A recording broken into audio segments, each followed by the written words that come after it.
নমস্কার বন্ধুরা, চেন্নাই সুপার কিংসকে হারিয়ে দিল সানরাইজার্স হায়দ্রাবাদ। আইপিএল 2026-এ তিনটি দল কোয়ালিফাই করলো। Royal Challenger Bangalore, Gujarat Titans ও সানরাইজার্স হায়দ্রাবাদ প্লে অফে পৌঁছে গেল। বাকি রইল আরও একটি দল। লড়াইটি মূলত পাঞ্জাব ও রাজস্থানের মধ্যে এবং কলকাতারও দুটি ম্যাচ বাকি আছে। দুটির মধ্যে যদি তারা দুটি জিততে পারে তাহলে তাদেরও চান্স আছে। রাজস্থান রয়্যালস যদি দুটো ম্যাচে দুটোই জিতে যায় তাহলে তারা সরাসরি কোয়ালিফাই করে যাবে। চেন্নাই সুপার কিংসের কাছে অনেক সুযোগ ছিল কিন্তু তারা কাজে লাগাতে পারেনি। সবকিছুই করা হলো সিএসকের জন্য কিন্তু তারা ম্যাচটাই জিততে পারলো না। আইপিএল 2026 সালে আমরা দেখেছি সঞ্জু স্যামসন যে ম্যাচে বড় ইনিংস খেলেছে সেই ম্যাচটাই চেন্নাই সুপার কিংস জিতেছে, কিন্তু হায়দ্রাবাদের বিপক্ষে বড় ইনিংস খেলতে পারেনি। 13 বলে 27 রান করে ফিরে যান। প্যাট কামিন্স সত্যিই তার অসাধারণ ক্যাপ্টেন্সি। তিনি যেমন সামনে থেকে দলকে নেতৃত্ব দিচ্ছেন তেমন বল হাতেও দুর্দান্ত পারফরমেন্স করছেন। চেন্নাইয়ের বিপক্ষে 4 ওভারে 28 রান দিয়ে গুরুত্বপূর্ণ 3টে উইকেট তুলে নেন। সানরাইজার্স হায়দ্রাবাদের ভরসাযোগ্য ব্যাটসম্যান হচ্ছেন হেনরিক ক্লাসেন। হায়দ্রাবাদের হয়ে প্রত্যেকটা ম্যাচেই তিনি দুর্দান্ত পারফরমেন্স করছেন। চেন্নাইয়ের বিপক্ষে ঈশান কিষান এবং হেনরিক ক্লাসেন দুর্দান্ত পারফরমেন্স করেছেন।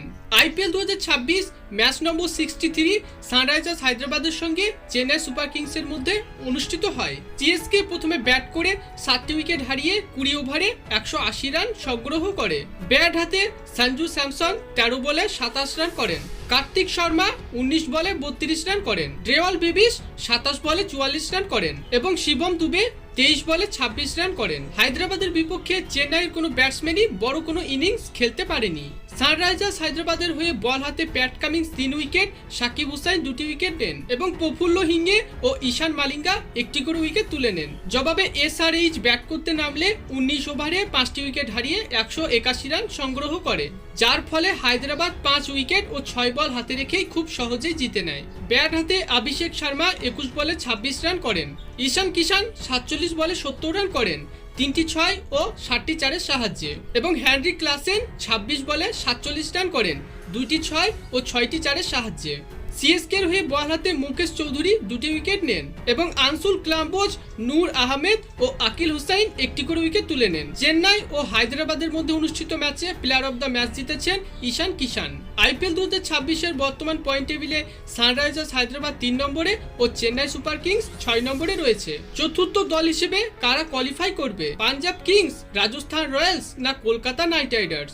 এখন সব থেকে বেশি আফসোস হচ্ছে দিল্লি ক্যাপিটালস ও চেন্নাই সুপার কিংসের। তারা অনেক সুযোগ পেয়েছিল কিন্তু তারা সুযোগটাকে কাজে লাগাতে পারেনি। তো বন্ধুরা, আপনাদের কি মনে হয় চতুর্থ দল হিসেবে কোন দলটি কোয়ালিফাই করবে তা কমেন্টে অবশ্যই জানাবেন। ধন্যবাদ।